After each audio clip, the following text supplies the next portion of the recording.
Good afternoon. At long last, I'm making the week 8 PowerPoint presentation video available to you. I finally finished it. I've been changing pieces of it for a couple of weeks now. And I think I finally have it where I want it, where I think it'll be helpful to you.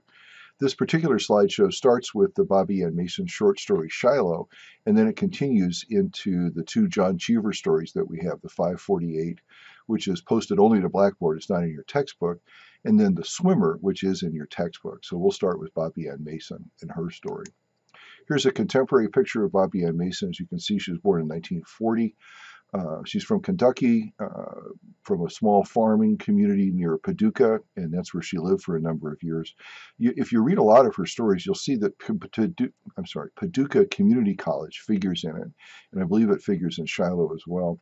She started off life as a literature scholar, but couldn't find a job, full-time job as a teacher, although she taught journalism for a number of years.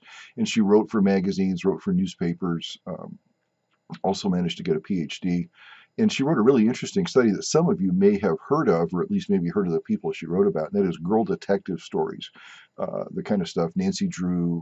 I'm trying to think of the other names off the top of my head, but these are written in the 30s and the 40s by the same writers who did the Bobbsey Twins and the Hardy Boys and those kinds of children's series that I read like crazy when I was growing up in the 50s. Shiloh, the story, is kind of an interesting one for her. It's relatively early in her career as a serious writer in the 80s, where she started getting a lot of respect for her fiction. And as she said in one interview, that Shiloh, the battlefield, and Shiloh, the story, kind of piqued her interest in war. And she has two other books that she's written that concern themselves with war, but always at a distance. 1985 novel In Country actually turned into a movie, a very successful film starring Bruce Willis. And it's the story of a young girl whose father died in Vietnam before she was born. And she's searching out her identity at the same time that she's researching him, and she's trying to figure out what exactly is the relationship she has with a father who she never met, who died, in fact, before she was born.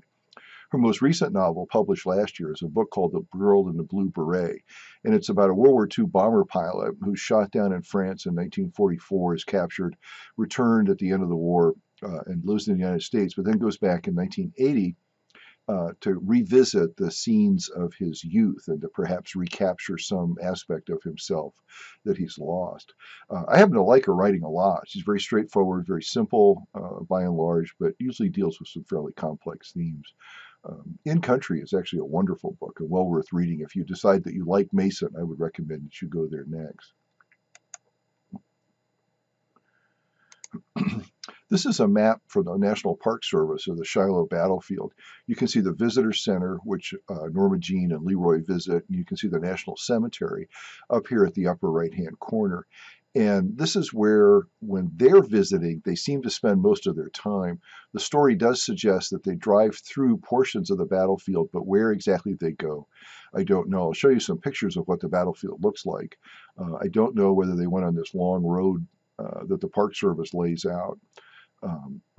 That goes by various pieces of the battlefield. Shiloh Church, which is the famous Dunker Church, if you're interested in Civil War history, is over here on the west side. And the cabin that they talk about is over here, between the peach orchard and the Bloody Pond. And I'll show you a picture of the cabin and a picture of the sunken road that goes by. This was an enormous battle. The Federals were parked here along the Tennessee River, hoping to be resupplied and refitted, and the Confederates attacked them unexpectedly. It was a two-day battle where the Confederates won the first day and lost the second. It was a battle that involved an enormous number of casualties. It was the first major battle of the Civil War, and certainly the first major one fought in the West, but it was utterly inconclusive. It was also Grant's first major test as a high-level combat commander. Here's some pictures of the battlefield. This is the sunken road over here on the left. I'm sorry, on the right. You can get an idea of what the battlefield looks like today. At the time, it looked remarkably like this. So basically, it was supposedly, from what I've read, it was a mixture of open fields and forest. And it was one that the Union Army didn't fortify. They didn't think they were going to be attacked. They had no idea that the Confederates were going to show up when they did and in the numbers that they did. So they were taken completely by surprise. Here's the famous cabin that figures prominently in the story. Mabel tells us that you can go see it. It has bullet holes in it. It was there during the war. And here is the National Cemetery, which has a mix of Union and Confederate dead in it. And this is where the story from the way that I read the ending, ends. So at least you have some idea now of what Norma Jean and Leroy were looking at. When we're thinking about the story, it's a fairly conventional story in some ways about a married couple, and it's a married couple where things are not working well. Marriages, I think, are very difficult things. In that you're living with someone for a long period of time, you make a decision early in your life, and then if you're lucky, it lasts forever until both of you die. And if you're not lucky, then it falls apart, and it can fall apart for any number of reasons. It seems to me that a marriage is a real leap into the unknown. But it's a very complicated bit of business, and I don't know if any of you are married or not, but I know the longer I'm married, the more complicated I find it to be. But I haven't been married very long, just 36 years, so we're still figuring it out. Some things that the story might call to mind. You can look at the names of the characters here.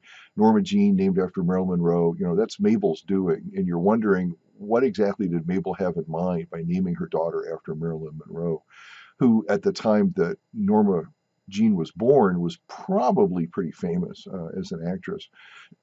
If I get my sequencing right, Norma Jean and I are about the same age, and this might be something for you to think about. Leroy the King, of course, that comes up in the story at one point when Leroy says, "Am I still the king around here?" And Norma Jean says, "Well, I'm not fooling around," if that's what you're asking, which is kind of interesting to think about. I'm not sure what exactly the Norma Jean piece means versus the King piece, but I don't know. You see also a reversal of traditional roles in here. Leroy stays home, Norma Jean goes to work. He's the guy who does all the crafty stuff in the house. He decides to build this log cabin, things like that. He seems to be much more domesticated as a male, whereas Norma Jean, even though she does a very female-y kind of thing, she works at a cosmetics counter in a drugstore and knows a great deal about it, is still the one who goes outside the house. She's the one who's pursuing an education. She's the one who's doing physical exercise. So she's the more active dynamic of the two characters, and he's the more passive. And traditionally, we tend to think of men and women in the opposite roles of what the men and women are in this story. And so that might be something to think about. If you're a gender critic, you might find that kind of odd or telling, perhaps. There's also this curious mix of past and present in here. Of course, the battlefield, Shiloh, the Civil War is in the background. Mabel's marriage, which produced Norma Jean. We never meet her father because I think he's dead in the story, is kind of one version of a marriage, whereas Norma Jean and Leroy's is another version of a marriage.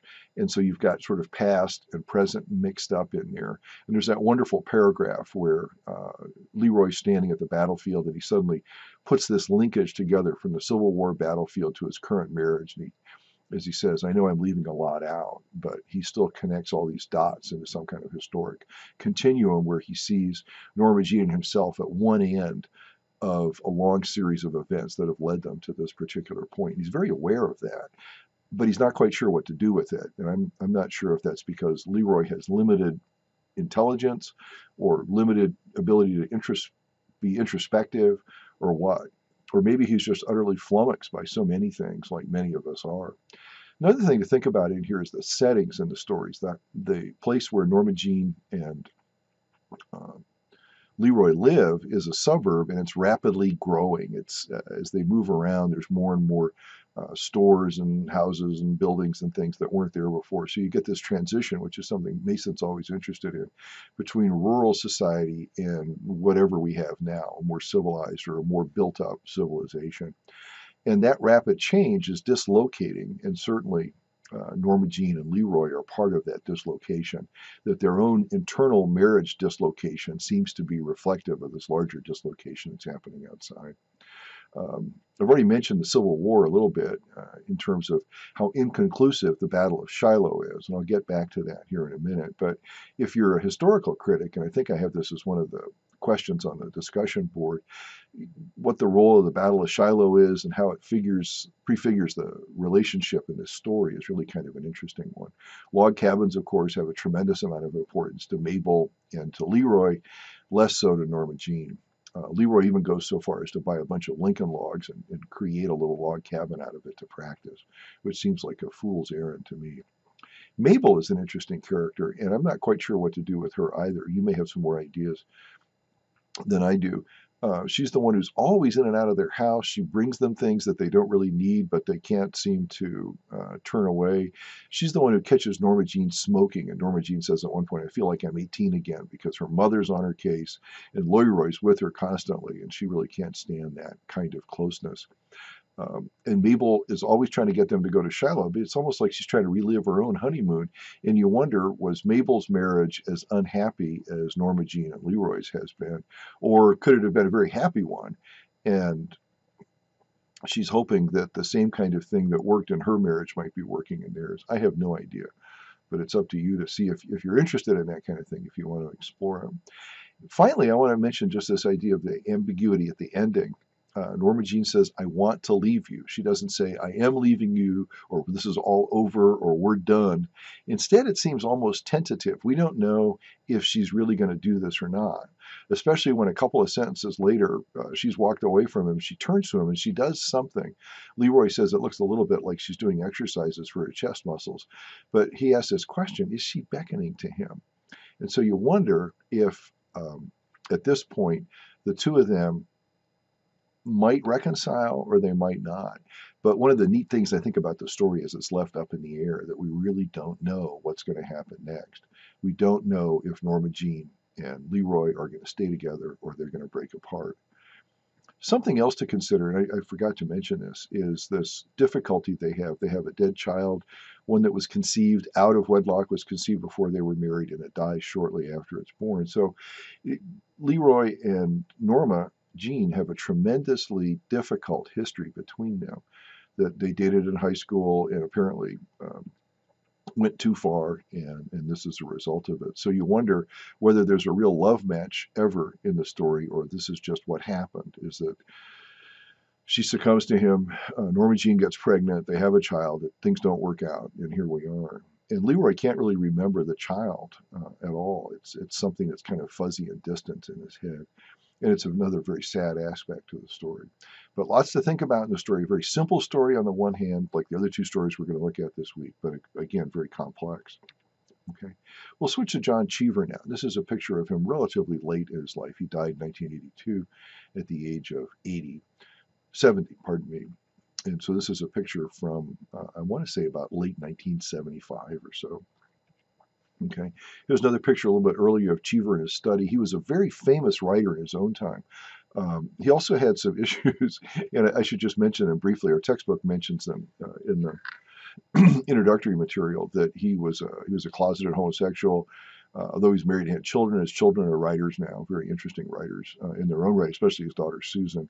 He was an alcoholic. He also became addicted to tranquilizers, went through a treatment program in the 70s, and came out clean from alcohol and drugs. And it was a real change in his life. And surprisingly, unlike many other writers who've been through something similar, he actually became a better writer in some ways after that rehab experience than he did before. He has a wonderful book, Falconer, that he wrote right after that about this experience. It's a novel, and it's an extraordinarily gifted, wonderful book, one of the really best American novels written in the late 20th century.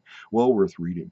But most of his work were in short stories. He had 5 volumes of short stories published in his lifetime, and then in the late 70s had his last major book, The Collected Stories of John Cheever, where 61 of his stories were collected in the one book. And they're all really pretty extraordinary things. Okay, so you can see he lived from 1912 to 1982. He came from a wealthy family that lost all their money in the stock market crash. He was very expensively educated, although it didn't really take. Originally from Massachusetts, but he lived most of his life in Ossining, New York, which is their money in the 18th and the 19th century, who were descended